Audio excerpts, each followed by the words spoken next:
오늘 관심을 모은 뉴스가 하나 있습니다.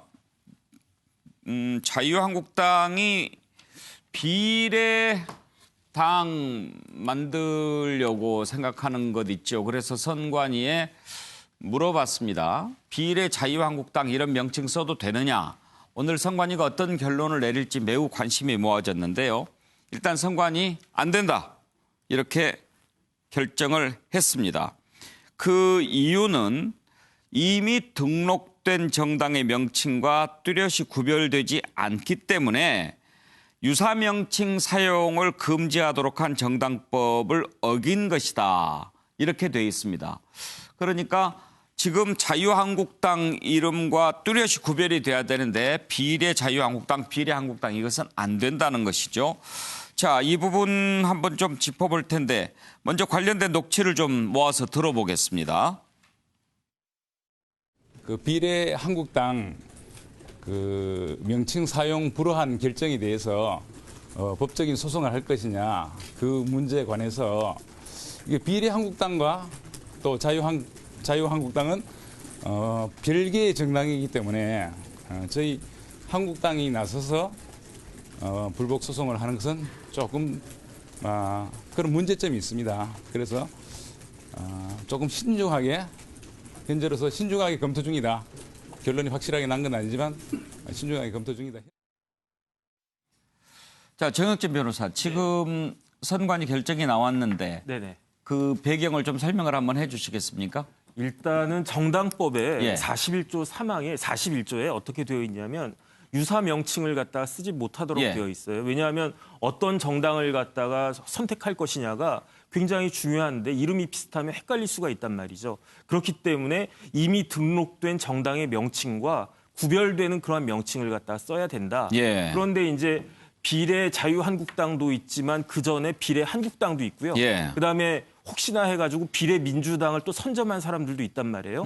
그런데 이러한 경우에는 그 요번에 선관위에서 어떻게 결정을 갖다 내렸냐면 비례라고 하는 단어에 주목을 갖다가 했어요. 예. 이 비례는 정당은 추구하는 어떠한 가치가 정치적인 가치가 있어야 되는데 이 비례라고 하는 단어는 아무런 가치를 내포한 것이 아니다. 그렇기 때문에 쉽게 말하면 자유한국당이나 비례 자유한국당이나 똑같은 정당 아니겠느냐.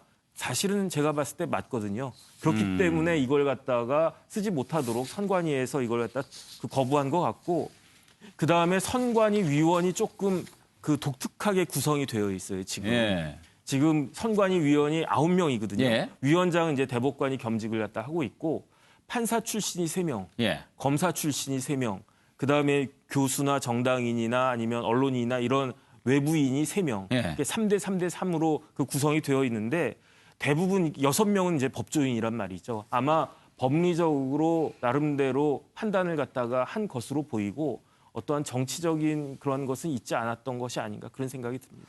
자, 그러면 이것을 위성정당 창당에 제동을 건 거다 이렇게 볼 수 있느냐 하는 부분은 좀 다른 것 같은데 노영희 변호사. 그 이름 말고 다른 이름으로 지금 등록하면 될 것 아닙니까? 네, 그렇죠. 이제 정당법에 위반되지 않는 다른 명칭으로 신청하면 된다. 예. 이렇게 지금 오늘 얘기가 나왔기 예. 때문에 이제 당연히 그렇게 해야 될 것 같아요. 근데 정당이라고 하는 것은 어떤 가치가 명확하게 표현되는 이름을 가지고 있어야지 사실 정당으로서의 가치가 있는 거라고 보는데 오로지 그 위성정당으로서 역할을 수행하기 위해서만 만든다? 이거 자체도 사실은 조금 부적절한 것 같이 보이고 저는 오늘의 결론은 맞는 결론이었다라고 판단이 됩니다. 그러면 최수영 교수 자유한국당 어떻게 할 것 같습니까? 일단 뭐 명칭을 달리 추진하겠죠. 그런데 예. 저는 여기에서 변수가 하나 있다고 봐요. 그러니까 만일 보수대 통합이 2월 안에 이루어져 가지고 빅텐트를 쳐가지고 신당을 만든다는 게 지금 양쪽의 목표잖아요. 예. 만든다 그러면 얘기는 달라지죠. 만든다 그러면은 지금 현재 자유한국당이 굳이 위성정당을 안 만들어도? 위성정당, 그러니까 안 만들어도 지금 현재 자유한국당이 예. 그런 역할을 수행할 수도 있는 무기지가 될 수도 또 있는 거죠. 통합하면 자유한국당 이름 바뀔 거 아니에요? 바뀔 거죠. 그러니까 제가 보기에는 지금에 있었던 정당을 오히려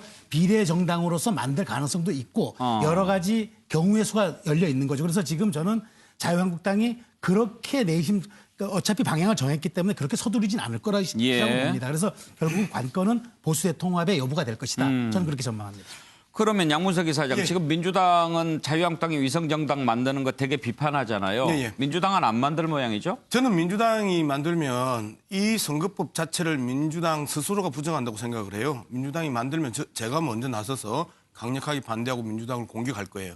있을 수 없는 일이고요. 예. 그다음에 지금 그 역대에 없었던 이례적인 사건이 하나가 벌어졌는데 어쨌든 지금 선관위가 비례명당에 대해서 명칭을 불허했다고 하는 부분에 대해서 오히려 이제 계속해서 자유한국당의 그 입장을 많이 옹호해 주신 정혁진 변호사마저도 저거는 선관위의 판단이 올바르다라고 이야기를 했는데 칭찬하는 거 맞죠?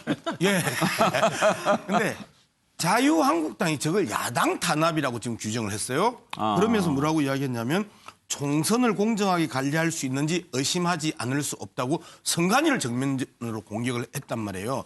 그동안에 아무리 정쟁이 강력하게 일어나고 국회에서 싸움이 일어나도 선거관리위원회를 공격한 사례는 찾아보기 어렵습니다. 상당히 이례적인 그 공격을 자유한국당이 했는데 저걸 야당 탄압이다라고 이야기하는 것 자체가 자유한국당의 현재의 이 초조함, 뭐 그다음에 불안함 이런 예. 것들이 드러나는 참 잘못된 모습들을 보이고 있다. 선거관리위원회를 저렇게 공격한 이후에 나중에 그러면 모든 선거를 부정하기 위한 그리고 불복하기 위한 하나의 포석을 두는 거냐라는 비판에 직면할 수도 있습니다. 예.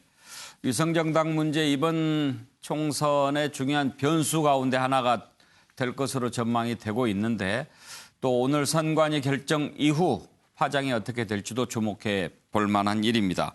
보수 통합 얘기로 좀 건너가 보겠습니다.